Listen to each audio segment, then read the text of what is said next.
ababaka mu lukiiko lw'eggwanga olukulu basattira oluvannyuma lw'engamba okutandika okuyitingana nga bwe batagenda kufuna mmotoka wamu ne kompyuta ez'ekika kya iPad. Wabula omwogezi wa Paalamenti ategeezezza nga bino bwe bitali bituufu wadde nga mu kiseera kino tebannaba kufuna nsimbi zibagulira mmotoka zeetaagisibwa. Omusaasi waffe alina eggulire lino lye yajje mu Paalamenti.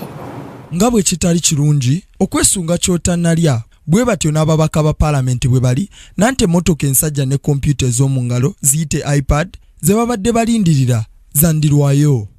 Kino kiddiridde oluvuvumo olubadde luyitingana ku mikutu gy'amawulire nga gitegeeza nti embalirira ya Paalamenti yayisiddwa akakiiko ka Parliamentary Commission era nga ssente za bino zabadde teziriiwo. Omwogezi wa Paalamenti Chris Obore akawaŋŋamudde nti kituufu Paalamenti teyina ssente mu kaseera kano naye ng'enteesaganya wakati wa gavumenti ne Paalamenti zigenda bukwaku okulaba nga bavaayo n'ekyenkomeredde. Parliament is mandated to provide facilitation to MPs, especially the vehicle grant. What is true for now is that money is not available.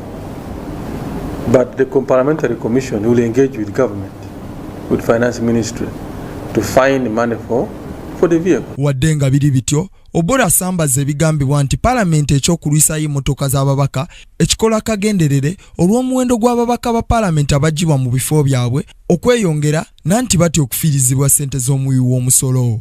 Once Minister of Finance gives Parliament money for vehicles for MPs, whoever will be on the record of the clerk to Parliament as an MP will be entitled to that money, with or without the court petitions. Ababaka ba Paalamenti ey'ekkumi ebina 27 n'omusobyo bakuweebwa obukadde 150 buli mubaka okugula emmotoka empya nga zino zeeyongedde bw'ogeraganya n'obukadde 13 obwaweebwa ababaka mu Paalamenti ey'omwenda. Kino bakisa ku ddola eyeeyongera ebbeeyi buli kaseera era nga omugatte gavumenti yakubasaasaanyizaako obuwumbi obusukka mu 6. Stephen Tugarugayo, Kingdom TV amalindirire. This is Kingdom TV.